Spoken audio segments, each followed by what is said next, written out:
Hello guys, welcome back to my new blog. તો આપણે આવી ગયા છીએ પાછો એક નવો બ્લોગ લઈને. અને અત્યારે જો સવારના વાગ્યા છે 7:30 અને હવે આપણે જવાનું છે ઓફિસે. નાઈ થઈ ગયો છું તૈયાર અને આવી ગયો આપણું બેગ. અને રીનુ ને એ લોકો ગયા છે બધા વલસાડ ને ત્યાંથી જવાના છે બોટાદ. એટલે હમણાં હવે હું જીજુ બે છીએ એકલા. જીજુ અંદર સૂતા છે, એમને હમણાં નીકળું ત્યારે ઉઠાડતો જાય, એમને ઓફિસે જવાનું છે એટલે. અગર એમને પાછું મોડું થઈ જાય, કોઈ ઉઠાડવા વાળું નથી એટલે હમણાં. તો રીનુની ગયા છે હવે 2-4 દિવસ માટે બોટાદ ને એમ. તો હવે હું જીજુ બે છીએ એકલા. એટલે હવે જમવાનું ને એ બધું શું કરીએ એ બધું તમને હવે વ્લોગમાં જોવા મળશે દરરોજ. તો કાંઈ નહીં, અત્યારે હવે નીકળીએ અને સાંજે હું પાછો મામલો જાગે છે એ સાંજે આપણે મળશું પાછા. કેમ કે જમવા માટે કંઈકનું કંઈક થાય તે હું જમવું ને ક્યાંથી લાવવું ને એ બધું. એટલે મળીએ સાંજે આપણે. તો ગાઈસ, ફાઇનલી હું ઓફિસેથી આવી ગયો છું. મારી ગાડી અહીંયા ગેટે મૂકીને જીજુની યાર આવી ગયો. મારું બેગ જોઈ રહ્યું પાછળ. અને હવે અમે બે જઈએ છીએ રીનુને એમને નાસ્તો દેવા માટે. એ લોકો બસમાં આવે છે, એ જાય છે બોટાદ. તો એમને નાસ્તો આપતા આવીએ અને અત્યારે ગોતીએ છીએ હવે નાસ્તો જે મળે એ. તો કાંઈ નહીં, ગોતી કરવી લઈએ, જે મળે એ હમણાં મળીએ આપણે પાછા. તો ગાઈસ, ફાઇનલી દાબેલી લઈ લીધી છે અને બસ ત્યાં પહોંચી ગઈ છે. એટલે હવે અમે જલ્દી પહોંચીએ અને મળીએ અહીંયા પહોંચીને પછી.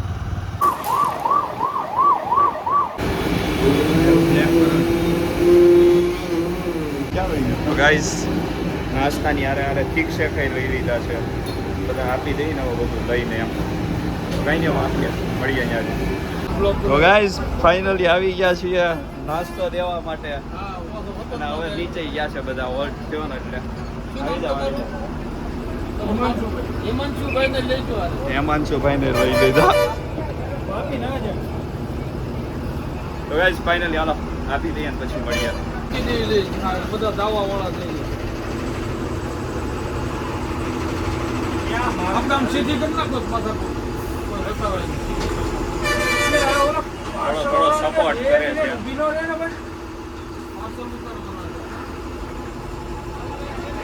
થોડો સપોર્ટ કરે છે પાર્કિંગ કરાવવાનું.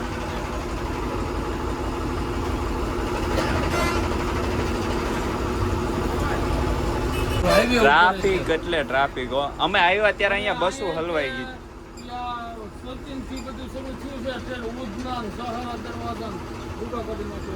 બહુ ટ્રાફિક. આ બ્રિજો ને એવું બધું બને ને એટલે બહુ ટ્રાફિક છે હમણાં. એની મળી સ્ટેશન તો મેં 2:30 વાગે હા પોણા 3 તમે બસ સ્ટેશન આવે ગયા.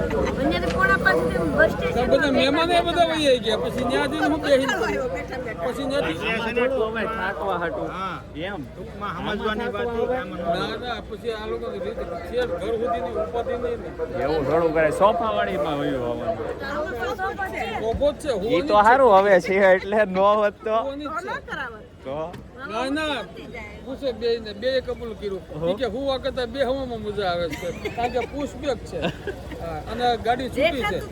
એ તો ટ્રાફિક ના હિસાબે હલવાનું. બાકી ડ્રાઈવરે કીધું કે હું ભલે ગમે એટલી લેટ થાય કે હું ટાઈમે જ પહોંચાડીશ કે અને ગાડી છૂટી છે. ફાઇનલી રીનુબેન ને આવી ગયા છે બધા. હવે જાય છે બોટાદ. ફાઇનલી ડેપોએ મૂકવા નાસ્તો આપવા. તમને હવે કેમ રહે? મજા આવશે ને? ઇતની ખુશી.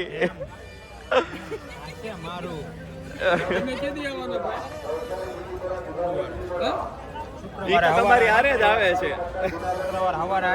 તમે હારે નથી જતા? રીનું હમાઈ ગઈ છે માંડ. એક સોફામાં 2 જણા. હવે નાસ્તો કરજો.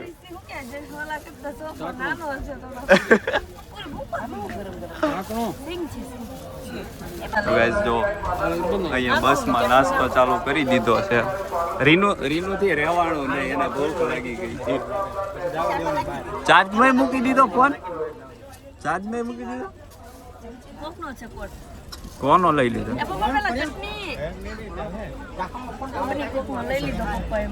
અમે છે ખુદી આવીએ વ્લોગ બનાવવા હાટું. તમે શું એટલે જ ને. પછી ખાજે ટાટા. ખાવામાં કેટલી દલીલ છે. હજી ટાટા નથી કહેતી. હમણાં બસ વહી જાય. આવજો. તો ગાઈઝ અમે ફાઇનલી ઘરે આવી ગયા છીએ અને જમવામાં પાઉંભાજી લઈ આવ્યા હતા, પણ જમવામાં એટલા તલ્લીન થઈ ગયા ને કે ભૂલી જ ગયા વિડીયો બનાવવાનું. જમી લીધું અને હવે મને યાદ આવ્યું કે પાઉંભાજી લાવ્યા હતા ને વિડીયો આપણે બનાવવાનું ભૂલી ગયા, કેમ કે અમે આવી ગયા ઘરે ને ભૂખ લાગી હતી ફૂલ, તો સીધા જમવા જ બેસી ગયા હતા. તો હવે જમી લીધું છે અને હવે મળીએ થોડી વારમાં પછી. તો ગાઈસ ફાઇનલી કામકાજ પતાવી દીધું છે. મેં કચરા પોતા કરી નાખ્યા છે અને જીજુએ વાસણ ધોઈ નાખ્યા છે અને હવે કામ બધું પતી ગયું છે અને હવે આપણે સૂઈ જવાનું છે, કેમ કે 11 વાગી ગયા છે. તો કાંઈ નહીં, હવે સૂઈ જઈએ અને મળશું આપણે કાલે પાછા. તો કાંઈ નહીં, આ તો આપણો આજનો બ્લોગ જો ગમ્યો હોય તો લાઈક શેર અને સબસ્ક્રાઈબ કરી દેજો. તો મળીએ આપણે પાછા આવા જ નવા બ્લોગમાં જલ્દી મળીએ.